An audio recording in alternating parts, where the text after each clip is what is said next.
pretty much all eyes on the winter session and a bunch of developments there. Well, absolutely, but for the timing we are moving away from the winter session for just a minute, Priyank, because we've got a special guest joining us in our Delhi studios.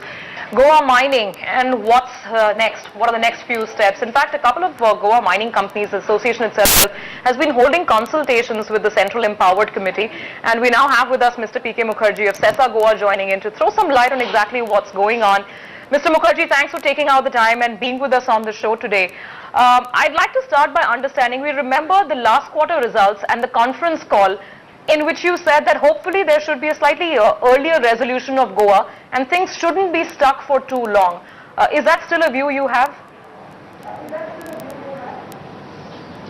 No, in fact, that is the view we had until day before yesterday. But yesterday we had a long meeting with the Central Empowered Committee. Actually, the meeting was called by them for all the stakeholders involved, including the ministries involved both in the state and the central government, and the PIL litigant was also there, and all the lessees were there. There was a big meeting throughout the day in which CEC has made very clear what they are going to prescribe, and they have made it very clear in that meeting that there will be issues raised in front of the CEC, in front of the Supreme Court, and it will be some time before which mining or any activities can resume. That is what the recommendations are going to be. They have asked for giving some more details and all quickly, but that is what they said. So considering that, the matter will be before Supreme Court, so we have to wait Supreme Court what direction they give. And at this point, I can take any more further guess as to when it will resume the operations or transport. That's really important, sir. I mean, that's a very clear, obviously, shift in perception from where we were at the end of the second quarter to the new meeting, I mean, the current meeting that's just happened. Can you give us some sense? I mean, in Karnataka, we saw eventually how things played out. I mean, mines were divided into different categories and different sort of issues were involved with those different categories. Is there any talk, perhaps at the state level or at the CEC level, that this is how Goa will go as well? At CEC level, they are very clear that there is no reinvention of the wheel. They will try to prescribe the same model of Karnataka primarily. Although state government and all the lessees in the in Goa are very clear in their mind that it cannot be done like that, because Goa is totally different from Karnataka on various aspects. But however, from the talks yesterday, what we heard from CEC's people, it is not going to be differentiated. That's what we understand. So just for the heck of background as to what we are talking about in terms of what kind of an impact it has on companies, can you take us through as to how it's actually impacted over the last couple of quarters now for CESA Goa, what kind of a hit we've actually taken, and also how do you see production panning out for the fiscal? See, so for CESA Goa is concerned, until September quarter, this Goa issue has not yet impacted much, because it has actually stopped from middle of September, a little before middle of September. And until September end, effectively it is more or less a monsoon quarter.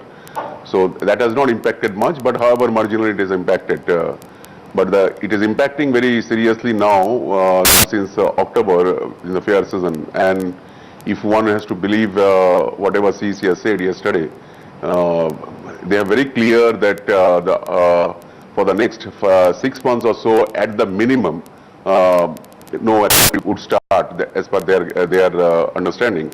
So in that case, the whole year is gone. So there is no question of any production.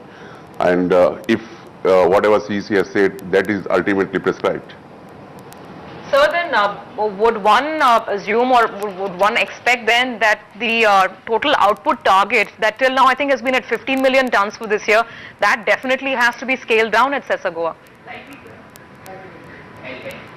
No, it gets stopped at the whatever is achieved until second quarter. That's it. If CEC, whatever they are saying, if that is ultimately stamped by the Supreme Court, that is the unfortunate, but that is the reality. It's looks like, but although state government, I am sure that they are going to take it very seriously, because there are other issues involved It is not a question of only Sesa Goa or Sesa Goa's bottom line. It is a much larger canvas one needs to look at on this whole issue. Sir, just to take that point forward on the state government, I know that there have been several representations within Goa because mining obviously is part of a, it's a huge livelihood issue as well. It's the mainstay for Goa state, unlike Karnataka, where it's just one of the industries. What do your sort of deliberations and discussions with the state government reveal? No, it is more of a deliberations from the state government than our deliberations with the state government, because I am an interested party, so I do not know whether it is right for me to talk, but definitely in the case of small state of Goa, where Chief Minister is on record that 35% of his budget is going to be impacted this year, and 35% of the budget in the state of Goa, you can imagine that what impact it can have in a short term and the long term for a state like Goa. And it is also the fact that National Council of Applied Economic Research 2-3 years back, they have done a study in Goa seeing what is the impact of mining, and they are on record that at that time 75,000 plus were directly or indirectly employed by the mining. And in the last couple of years, definitely that number has gone up and definitely not come down if one goes by the plethoras of branches being opened by the banks and insurance companies and mutual funds.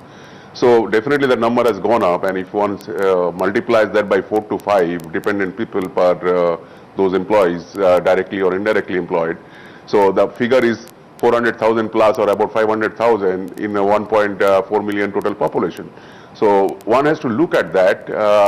Besides, one has to understand, I think people understand that the taste of sustainable mining, Goan miners have given by mining it for 60-65 years, unlike other parts of the country, particularly in case of iron ore. So the issue is much broader in case of Goa than anything than other parts of the country.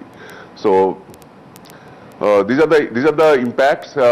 Besides the issue that in every rupee it is earned through mining revenue, today 45 to 50% of that is shared by the exchequer, either central or state, and ultimately less than 10% is remainder to the mining company, even if one considers the today's price. So the biggest stakeholder in Goan mining, I would say that government, and for that matter I think any part of the any other mining, for that matter mining in any other parts of the country also. So one needs to see that foreign exchange, that is another part in the considering the today's balance of payment and trade balance situation is there. So much larger canvas has to be seen. One understands that there has to be checks and balances, and if the existing checks and balances are not adequate or are not enforced properly, one can definitely prescribe additional checks and balances additional checks and balances, or enforcing the much more stricter monitoring mechanism or monitoring regime. But I do not know that whether that has to be done by stopping everything, or that can be done while the business continues. May not be as usual, but it can continue. That's a valid point. We just wanted to highlight on the inventory as well. If you can throw some light regarding inventory, if it's all sold, or what's the current situation? No, as you know that during the monsoon, various companies, although they do not sell or do not export, that various companies do produce, particularly through their beneficiation plant, which have been invested over the donkey's years in this part of the country, to upgrade the lowest grade of ore to somewhat lower grade of ore. And those ores are stocked at the end of the monsoon and to transport it after the fair season comes, along with the new production. So at the end of the monsoon, the stock inventory position is the highest in case of Goa, and that is the case here also, in this year also. So I do not have the ready-made figure of the industry-wide total figure, but as I know that in Sesa itself, 2.5 million ton finished product is ready, and another 1 million ton or so semi-finished product is ready, that is crude ore. So 3.5 to 4 million ton in Sesa itself. So I am sure industry-wide it will be 10 million ton plus. I mean, would you be selling this? I'm not sure. Are you allowed to sell this remaining inventory right now, or perhaps there's a complete blanket ban on that as well?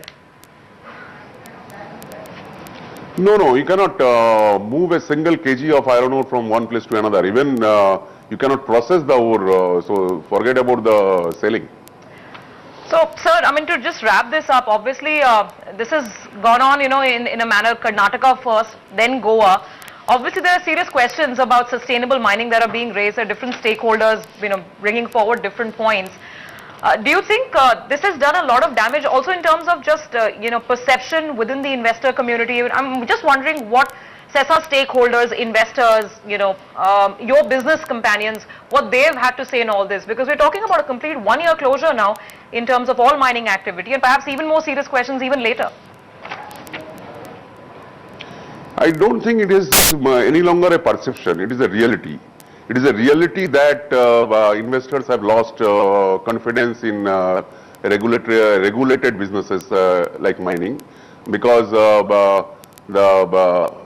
one side the mining companies are subjected to a plethora of legislations, plethora of compliance requirements, and there is this Karnataka, as you rightly pointed out, Karnataka, then followed by Goa, and it is going in the same direction. So I do not know the regulatory mechanism, wherever it is there under those regulations, investors are the best judge to take their views. But definitely it has impacted thousands of crores in CESA, which is a market listed company, huge wealth erosion for the investors. There is no doubt of it, and I do not know after this today's interview and sees whatever they are thinking comes out, whether further erosion would take place. But I want to say only one thing, that in mid-September, once our commission second part volume was out, based on that immediately state government has put a lock. They were taken certain steps. Then thereafter state government has also appointed another Khande Barkar commission, retired Chief Justice, retired Judge of High Court, along with IIT, retired IIT professor, retired ex-directors of NERI. These are all independent people. Then Environment Ministry from the central government, they have kept in all the environment clearance in abeyance pending, going through all the environmental related documents. And thirdly, because of this PIL, Supreme Court has stopped this thing. So it is actually the three locks on the same door. And today the biggest lock is of course the Supreme Court's lock. Right. So Mukul, just one quick view as far as the operations in Liberia are concerned. Can you give us some outlook? What's the update regarding Liberia?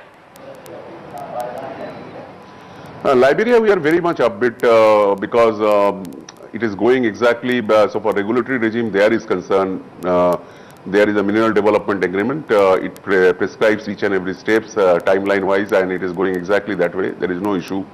We are very upbeat as to the potential reserves and resources there. We had taken this Liberia, our investment based on 1 billion ton of reserves and resources. Of course, we need to keep in mind that that is a magnetite ore, not the direct sellable ore or hematite ore as we find in Goa and Karnataka. Particularly the mines in which we are in, those are hematite ores. But in case of Liberia, it is magnetite ore, so sellable product will be between 35 to 40% of the reserves and resources. And cost of production is also higher because magnetite to make it sellable ore, the cost of production is little higher. But we find the potential of as high as 3x of our initial estimates. And so far we have done a drilling of about 35,000 meters. By the year end we will be drilling about 90,000 meters, that is as per our plan. And we are already on the job for starting our production sometime in FY14. And as we said earlier, we still committed for first shipment in FY14. All right, sir, thanks for talking to us today. Appreciate your time and, of course, all the clarity that's coming with it. Thank you so much for joining in. On that note, we take a quick break. Just a alert here. Lok Sabha has been adjourned for about half an hour. Yeah, 12 o'clock, the House is to reconvene. Of course, we'll keep getting you the latest. Quick break. On the other side, the government's divestment drive is back in full gear. All the details in